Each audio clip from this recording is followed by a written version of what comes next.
Sa isang tahimik na baryo, isang batang ulila ang inampon ng isang mabait na pamilya, ngunit may tinatago silang madilim na lihim. Hindi niya alam na ang nagligtas sa kanya ay mga aswang mismo, at ang mundo na kanyang kinagisnan ay hindi tulad ng iniisip niya.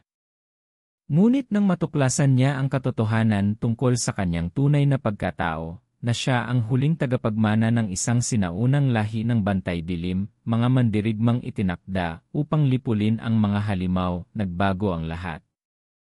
Ngayon, dala ng galit at paghihiganti, handa na siyang harapin ang pinakamatinding kalaban ng kanyang buhay, ang hari ng dilim na nagpapatay sa kanyang pamilya. Ngunit sapat ba ang kanyang lakas upang labanan ang kasamaan, o siya mismo ang magiging halimaw na kanyang kinamumuhian? Sa isang mundo ng dugo at kadiliman, sino ang tunay na halimaw?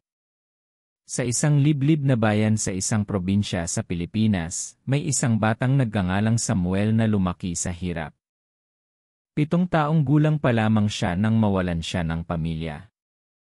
Ang kanyang ama ay isang mangingisda, habang ang kanyang ina naman ay isang simpleng may bahay. Kahit mahirap ang kanilang buhay, puno ito ng saya at pagmamahalan.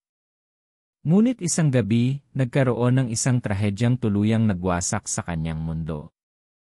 Isang gabing madilim at walang buwan, dumaan ang isang malakas na bagyo sa kanilang bayan. Naputol ang kuryente, lumakas ang hangin, at halos liparin ang kanilang maliit na kubo. Sa gitna ng unos, narinig ni Samuel ang malalakas na sigaw mula sa labas ng kanilang bahay. Noong una, inakala niyang ito ay dahil lamang sa bagyo, ngunit nang lumabas siya upang alamin ang nangyayari, nakita niya ang isang anino ng isang malaking nilalang na may mahahabang kuko at mapupulang mata. Napakabilis ng mga pangyayari. Ang kanyang mga magulang ay pilit siyang itinulak sa ilalim ng mesa upang itago siya. Ngunit hindi niya naiwasang sumilip at makita kung paano inatake ng nilalang ang kanyang mga magulang. Ang kanyang ama ay pilit lumaban gamit ang isang itak, habang ang kanyang ina naman ay yumakap sa kanya ng mahigpit bago siya itinulak palayo. Nang mawala ang halimaw, ang kanyang tahanan ay naging isang bangungot. Wala na ang kanyang mga magulang, ang lahat ay naging tahimik maliban sa tunog ng bumabagsak na ulan sa bubong. Takot na takot siya at hindi alam ang kanyang gagawin.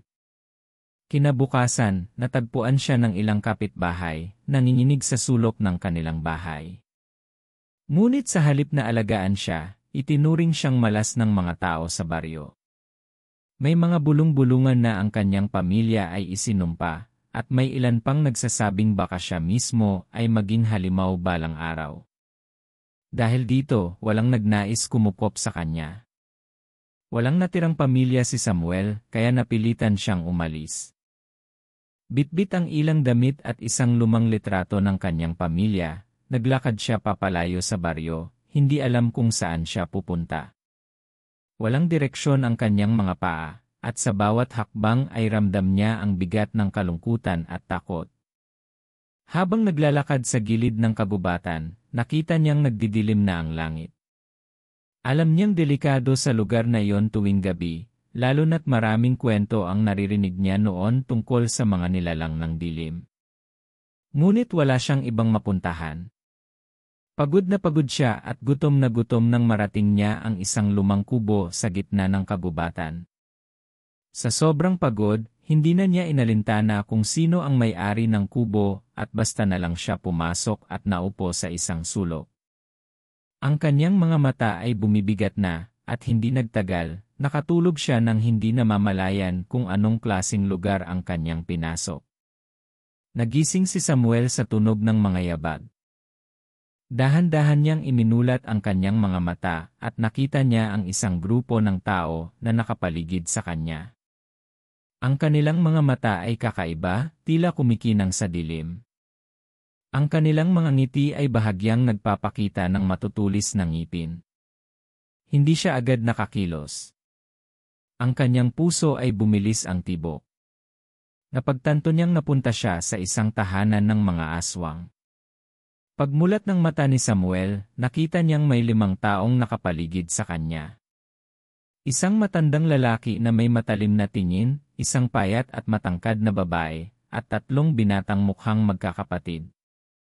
Ngunit ang pinakanakakagulat ay ang kanilang mga mata, tila kumikinang sa dilim, at ang kanilang mga ngipin ay mas matulis kaysa sa normal.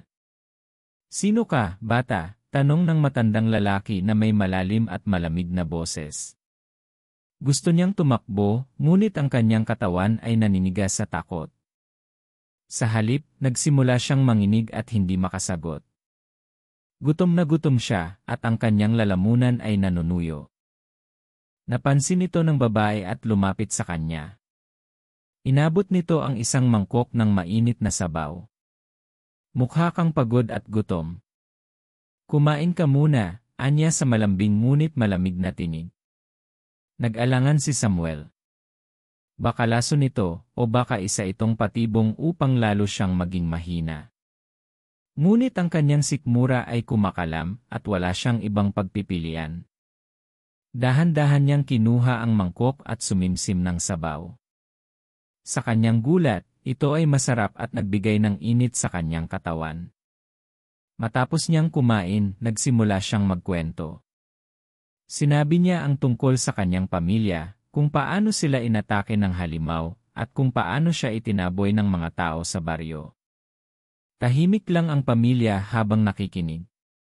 Matapos ang kanyang kwento, tumayo ang matandang lalaki at tumingin sa kanya ng matagal. "Ang pangalan ko ay Datu. Kami ang pamilya Mungaya.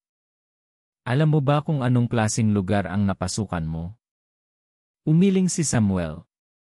"Kami ay mga nilalang ng dilim," sabi ni Datu. "Kami ay mga aswang." Nanlamig ang katawan ni Samuel sa kanyang narinig. "Mga aswang? Ang mga halimaw na kinatatakutan ng lahat." "Huwag kang matakot," sabad ng babae. "Ako si Aling Marta at hindi namin balak saktan ka." "Bakit niyo ako tinutulungan?" tanong niya, baka sa mukha ang pagtataka. Napangiti si Datu, ngunit ang ngiting iyon ay puno ng lihim. "Dahil ikaw ay tulad namin, isa kang ulila. At ang mga ulila ay dapat mag-alaga sa isa't isa." Ang kakaibang pamumuhay sa sumunod na mga araw, nanatili si Samuel sa bahay ng mga Mungaya. Pinakitaan siya ng kabaitan, binigyan ng damit, pagkain, at isang matutulugang silid. Ngunit kahit gaano kabuti ang trato sa kanya, hindi niya maiwasang mapansin ang ilang bagay, hindi sila kumakain sa harapan niya. Lagi silang gising sa gabi at bihirang lumabas sa araw. Kapag dumidilim na, parang nagbabago ang kanilang itsura, nagiging mas matalim ang kanilang mga mata at tila humahaba ang kanilang mga kuko. Alam niyang hindi sila ordinaryong tao. Alam niyang may itinatago sila. Ngunit isang gabi, may nadiskubre siya na tuluyang nagpatunay na hindi lang sila basta aswang, may mas malalim pa silang lihim. Habang lumilipas ang mga araw, unti-unting napapansin ni Samuel ang mga kakaibang kilos ng pamilya Mungaya. Kahit na mabait sila sa kanya at hindi siya pinapahamak, hindi niya maiwasang magtaka sa kanilang mga gawi. Ang misteryosong pagkain isang gabi, nagising si Samuel dahil sa matinding uhaw.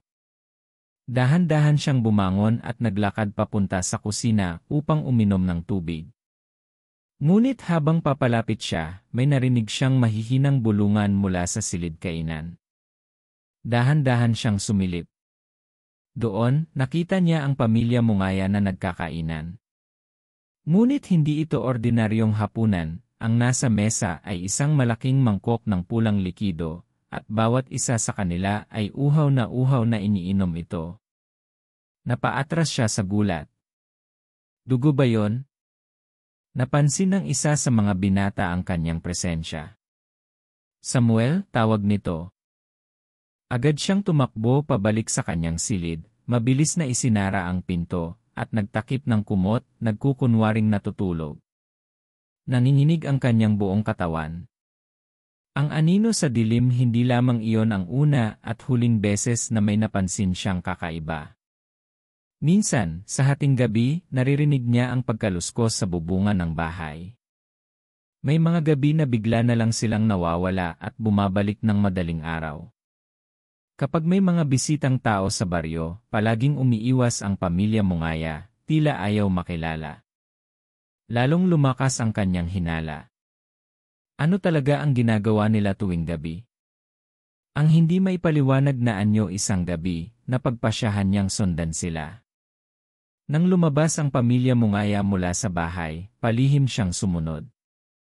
Sa masukal na bahagi ng kagubatan, nakita niya ang isang nakakatakot na tanawin, isa-isa silang nagbabago ng anyo. Si Datu, ang pinuno ng pamilya, ay naging isang malaking nilalang na may mahahabang kuko at pulang mata. Ang tatlong binata ay nagkaroon ng mahahabang dila at matutulis na pangil. Si Aling Marta, ang kaisa-isang babae, ay lumipad sa ere gamit ang malalaking pakpak na parang paniki. Mga aswang nga sila, at hindi lang basta aswang, kundi ang uri na kumakain ng laman at umiinom ng dugo. Napakapit si Samuel sa isang puno, pinipigilan ang sariling huminga ng malalim. Kung mahuli siya, baka siya ang sunod nilang biktima. Ang pagkatuklas sa kanyang presensya, ngunit bago pa siya makatakbo pabalik, biglang tumigil si Datu at bumaling sa direksyon niya. May nanonood sa atin, sabi nito sa mababang boses. Nanlaki ang mga mata ni Samuel nang makita niyang unti-unti silang lumilingon sa direksyon niya, alam nilang nandoon siya. Tumakbo siya nang mabilis pabalik sa bahay, ngunit bago pa siya makapasok sa kanyang silid, may isang kamay na humawak sa kanyang balikat. Si Datu. Ngayong alam mo na ang totoo. Ano ang gagawin mo, bata? Tanong nito, habang nakatingin sa kanya gamit ang nanlilisik na pulang mata. Ano ang magiging desisyon ni Samuel? Nanginginig si Samuel habang nakatitig sa pulang mata ni Datu. Ang kanyang utak ay nagsusumigaw na tumakbo, ngunit ang kanyang katawan ay hindi makagalaw. Ramdam niya ang malamig at matigas na hawak ng matanda sa kanyang balikat. Huwag kang matakot, sabi ni Datu sa mababang boses. Hindi ka namin sasaktan. Ngunit paano siya maniniwala? Nakita niyang nagbago ang kanilang anyo. Nakita niyang uminom sila ng dugo. Alam niyang hindi sila ordinaryong tao. Ano ang gusto niyo sa akin? Nanginginig niyang tanong. Wala, sagot ni Aling Marta na biglang sumulpot sa tabi ni Datu. Hindi kami katulad ng iniisip mo. Hindi lahat ng aswang ay pumapatay para lang sa kasiyahan. Kung ganoon, bakit ko kayong nakita na umiinom ng dugo? Tanong ni Samuel, bahagyang napapaatras. Nagtinginan ang pamilya Mungaya, tila nagdadalawang isip kung dapat nilang ipaliwanag ang kanilang lihim. Ngunit sa huli, si Datu ang bumasag ng katahimikan. Ang dugo na yon hindi galing sa tao, anya. Galing iyon sa mga hayop. Hindi kami pumapatay ng inosente. Naguguluhan si Samuel. Hindi ba ang mga aswang ay halimaw na pumapatay ng tao? Ngunit kung totoo ang sinasabi nila, bakit pinili nilang alagaan siya imbes na gawing pagkain? Ang tunay na dahilan dinala siya ni Datu sa isang maliit na kubol sa gilid ng kanilang tahanan. Doon, may isang malaking lumang aklat na may mga nakaukit na kakaibang simbolo. Binuksan ito ni Datu at itinuro ang isang pahina kung saan may nakasulat tungkol sa dalawang uri ng aswang, ang mga pumapatay para sa laman ng tao, at ang mga namumuhay sa dilim ngunit sumusunod sa sariling panuntunan. Isa kaming uri ng aswang na hindi pumapatay ng inosenteng tao, paliwanag ni Datu. Pinili naming mabuhay ng tahimik, malayo sa mga tao upang hindi nila kami katakutan. Pero Bumuntong hininga si Samuel. Ang mga pumatay sa aking pamilya aswang din ba sila? Muling nagkatinginan ang pamilya Mungaya. Sagot ni Datu sa wakas. Ngunit hindi kami ang gumawa noon. Dahan-dahang nagsimulang mabuo sa isip ni Samuel ang katotohanan, hindi lang isang uri ng aswang ang umiiral. Mayroong mababagsik at hayok sa dugo, at mayroong katulad ng pamilya Mungaya na pilit na iniwasan ang pagiging ganid. Ang pagtanggap sa kanila sa kabila ng takot at pangamba, hindi maikakaila ni Samuel na hindi siya sinaktan ng mga mungaya kahit kailan. Hindi rin siya pinalayas o ginutom. Sa halip, inalagaan siya at binigyan ng tahanan noong panahong itinakwil siya ng mundo. Kung gusto mong umalis, hindi ka namin pipigilan, sabi ni Dato. Ngunit kung pipiliin mong manatili, kailangan mong malaman ang mundo namin. At kailangan mong magpakatatag. Napatingin si Samuel sa kanila. Wala na siyang ibang mapupuntahan. At kahit alam niyang kakaiba sila, hindi niya maiwasang maramdaman ang init ng isang pamilyang matagal nang nawala sa kanya. Ano ang gusto niyong ituro sa akin? Tanong niya sa wakas. Napangiti si Dato. Ang paraan ng aming pamumuhay. At paano mo mapoprotektahan ang sarili mo? Sa gabing iyon, opisyal nang nagsimula ang bagong buhay ni Samuel bilang isang batang ulila na inampon ng mga aswang. Ngunit kaya ba niyang tanggapin ang kanyang bagong mundo? Mula noong gabing tinanggap niya ang alok ng pamilya Mungaya, nagsimula ang kakaibang buhay ni Samuel. Hindi na siya basta isang ulila, isa na siyang batang bahagi ng mundo ng mga aswang. Ang unang aral, takot ay hindi sandata. Kung gusto mong mabuhay sa mundo namin, kailangan mong alisin ang takot, sabi ni Dato isang gabi habang nakatayo sila sa gitna ng kabubatan. Nanginginig si Samuel habang nakaharap sa isang matandang puno. Alam niyang may kung anong nilalang na nakatago sa dilim, naririnig niya ang mabibigat na hininga nito, ang mahihinang galaw ng mga paa sa tuyong dahon. Ano yan? Tanong niya, hindi maitago ang kaba sa kanyang boses. Isa sa mga nilalang na dapat mong malaman kung paano labanan, sagot ni Dato. Huwag kang tumakbo. Pag-aralan mo kung paano ito gumalaw. Dahan-dahan, lumitaw mula sa anino ang isang sigbin, isang mababang nilalang na may mahahabang paa, pulang mata, at baligtad ang katawan. Ang sigbin ay kilala bilang isang hayop ng dilim na sumisipsip ng dugo sa pamamagitan ng anino ng kanyang biktima. Ano ang gagawin ko? Tanong ni Samuel, ramdam ang mabilis na tibok ng kanyang puso. Ngumiti si Dato. Manatili kang kalmado. Ang sigbin ay hindi aatake sa hindi natatakot. Ang pangalawang aral, pakiramdaman ang kadiliman sa sumunod na linggo, tinuruan siyang gumamit ng kanyang ibang pandama. Pakiramdam, sinanay siyang maramdaman ang presensya ng iba kahit hindi niya sila nakikita. Pandinig, pinakikinggan niya ang pinakamahinang tunog, ang tunog ng yapak sa lupa, ang paggalaw ng mga dahon sa hangin. Pang-amoy, itinuro sa kanya kung paano matukoy ang iba't ibang uri ng nilalang sa pamamagitan ng kanilang amoy. Sa mundo natin, hindi mo kailangang makakita para malaman mong may panganib, paliwanag ni Aling Marta. Kailangan mo lang maramdaman ito. Ang pangatlong aral, ang tunay na lakas ng isang tao minsan, tinanong siya ni Samuel, kung hindi kayo pumapatay ng tao, paano kayo nabubuhay? May iba't ibang paraan para mabuhay, sagot ni Dato. Pero ang tunay na lakas ay hindi palaging nasa pisikal na anyo. Ang isip ang pinakamalakas na sandata. Sinimulan nilang turuan si Samuel kung paano lumaban nang hindi gumagamit ng dahas. Tinuruan siyang gumamit ng orasyon, mga sinaunang panalangin na may kapangyarihang lumaban sa masasamang nilalang. Kung matutunan mong kontrolin ang enerhiya sa paligid mo, hindi mo kailangang maging aswang para lumaban sa kanila, sabi ni Aling Marta.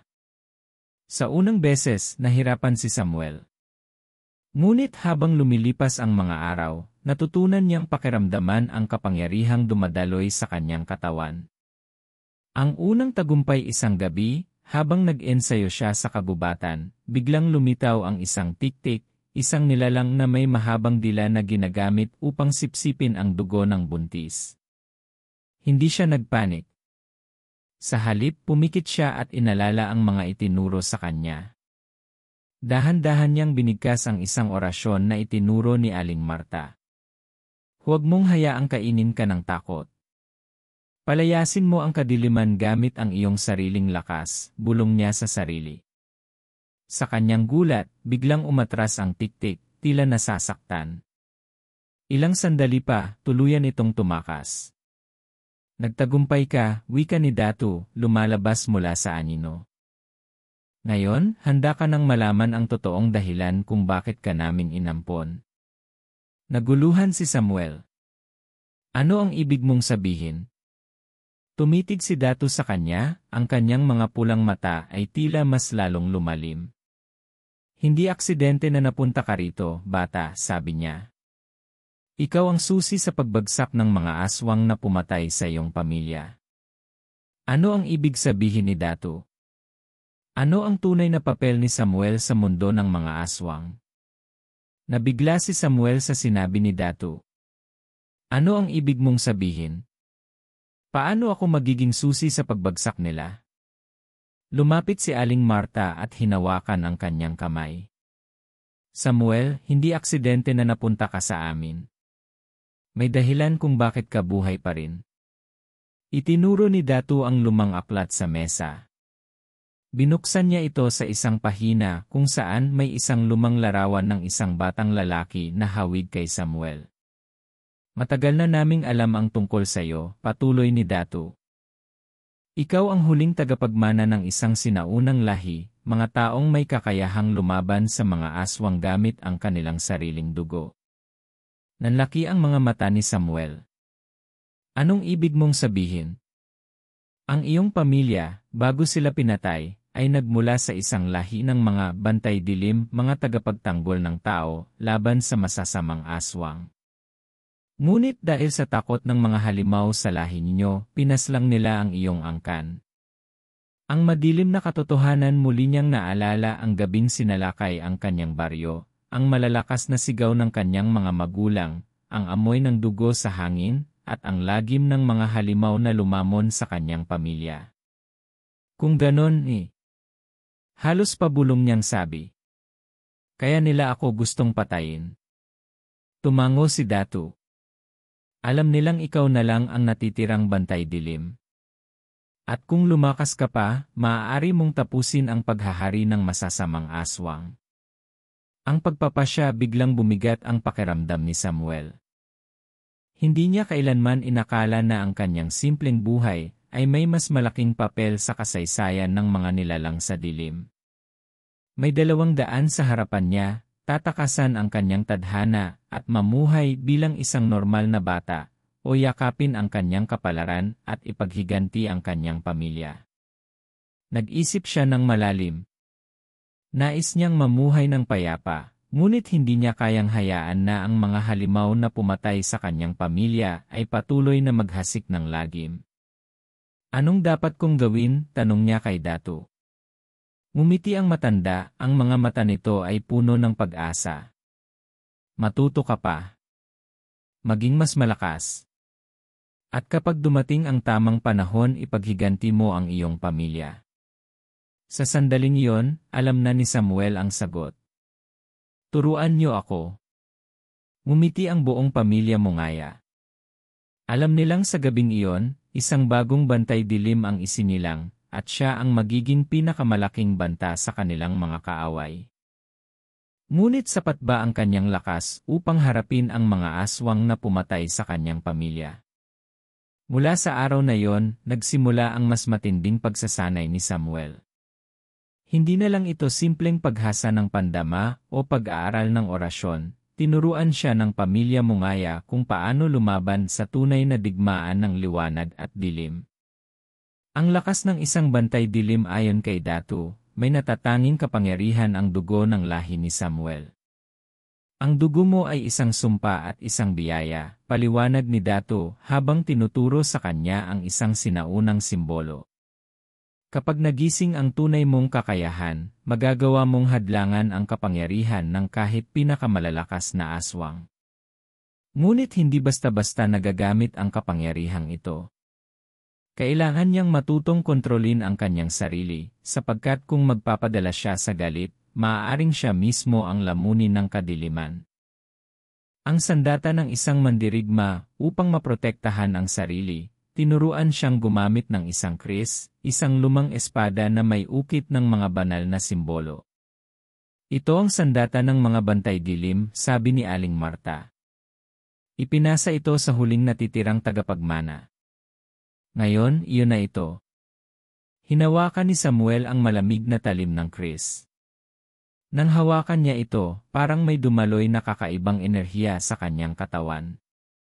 Ang sandata ay walang silbi kung wala kang tapang na gamitin ito, paalala ni Datu. Ang tapang ay hindi nangangahulugang walang takot, kundi ang kakayahang lumaban kahit natatakot. Ang pagsubok ng dilim upang matiyak na handa na si Samuel, isinailalim siya sa isang pagsubok, ang pagharap sa isang aswang na may dugong itinimang sa kanyang pamilya. Dinala siya ng pamilya Mungaya sa isang abandonadong bahay sa gilid ng kagubatan. Nariyan sa loob ang isa sa mga aswang na pumatay sa iyong pamilya, bulong ni Datu. Ngunit hindi ka namin tutulungan. Ikaw ang dapat humarap sa kanya. Ramdam ni Samuel ang malamig na pawis sa kanyang noo, ngunit hindi siya umurong. Humawak siya sa kanyang Kris, huminga ng malalim, at pumasok sa loob ng madilim na bahay. Ang unang tunay na laban sa loob ng bahay, may naamoy siyang malansa, isang amoy ng nabubulok na laman. Sa isang sulok, may gumagalaw sa dilim. Sino ka? Tanong ng malalim na boses. Dahan-dahang lumitaw ang nilalang, isang matangkad at payat na aswang na may mahahabang kuko at pulang mata. Sa gilid ng kanyang bibig, may bakas ng tuyong dugo. Ikaw ang anak ng mga taong nilapa namin noon, bulalas nito nang makita si Samuel. Nanlilisik ang mga mata ni Samuel. At ngayon, babawi ako. Sumugod ang aswang, napakabilis ng kilos nito. Ngunit hindi umurong si Samuel. Ginamit niya ang lahat ng natutunan niya mula sa pamilya Mungaya. Sa isang iglap, umiwas siya sa matatalas na kuko ng halimaw at mabilis na inundayan ito ng saksak gamit ang kanyang Kris. Arg! Sigaw ng aswang habang lumalabas ang itim na usok mula sa sugat nito. Alam niyang hindi ito sapat para patayin ito, kailangan niyang gamitin ang kanyang dugong bantay dilim. Kaya sa huling pagkakataon, isinubsob niya ang talim sa kanyang palad at hinayaang tumulo ang kanyang dugo sa kanyang sandata. Nang sumugod muli ang aswang, isang mabilis at malakas na saksak sa dibdib ang ginawa niya. Nang tamaan ito ng dugo ang talim, napasigaw ito sa sakit. Hindi. Nanginig ang katawan ng aswang, at bago pa ito makatakbo, tuluyan itong natupok ng sariling kasamaan. Ang pagsilang ng mandirigma nanginginig ang katawan ni Samuel matapos ang laban. Hindi pa rin siya makapaniwala na gawa niyang talunin ang isang aswang ng mag-isa. Lumabas siya ng bahay at nadatnan ang pamilya Mungaya na naghihintay sa kanya. Nagkatinginan sila ni Datu. Handa ka na, sabi ng matanda, may bahid ng pagmamalaki sa tinig. Mula sa gabing iyon, alam na ni Samuel na hindi na siya mahina. Ngunit handa na ba siyang harapin ang mas malalakas na kalaban? Dahil ang tunay niyang kaaway ay paparating na. Matapos mapatay ni Samuel ang unang aswang na bahagi ng sumalakay sa kanyang pamilya, lalong tumindi ang kanyang pagsasanay. Alam niyang hindi pa tapos ang kanyang laban, may mas malalakas na halimaw na naghihintay sa kanya. Isa lang iyon sa marami, paalala ni Datu. Kung gusto mong tuluyang ipaghiganti ang iyong pamilya, kailangan mong maging mas malakas pa. Ang bagong misyon ayon sa pamilya Mungaya, may isang makapangyarihang haring aswang na siyang utak ng pagpatay sa angkan ni Samuel. Siya ang nag-utos sa mga aswang na lipulin ang mga bantay dilim upang walang hahadlang sa kanilang paghahari. Si Haring Glaudio, bulong ni Aling Marta. Siya ang pinuno ng mga aswang na walang habas na pumapatay ng tao. Ang tatlong lihim ng hari ng dilim bago niya harapin si Glaudio, kailangan niyang matutunan ang tatlong pinakamalalaking lihim tungkol dito. Ang kanyang pinagmumulan ng lakas, hindi isang ordinaryong aswang si Glaudio. Mayroon siyang kakayahang sumipsip ng lakas mula sa kanyang mga biktima, kaya't habang mas maraming pinapatay, mas nagiging malakas siya. Ang kanyang kahinaan, walang nilalang ang perpekto. Ayon sa lumang aklat, may isang bagay na kayang patayin si Glaudio, isang sandatang nababad sa dugong bantay dilim. Ang kanyang kuta, hindi basta-basta matatagpuan si Glaudio. Itinatago niya ang kanyang sarili sa isang lihim na lugar kung saan napapalibutan siya ng kanyang mga tagasunod. Ang huling pagsubok upang masiguradong handa na si Samuel sa pinakamalaking laban ng kanyang buhay, ipinasailalim siya ni Datu sa huling pagsubok, isang labanan laban sa tatlong matatandang aswang, na kilala bilang tatlong anino ng kadiliman. Sa gitna ng kagubatan, isang gabi bago siya umalis, hinarap niya ang tatlong nilalang. Mabilis ang kanilang mga galaw, mas mabilis pa kaysa sa anumang nakaharap niya noon.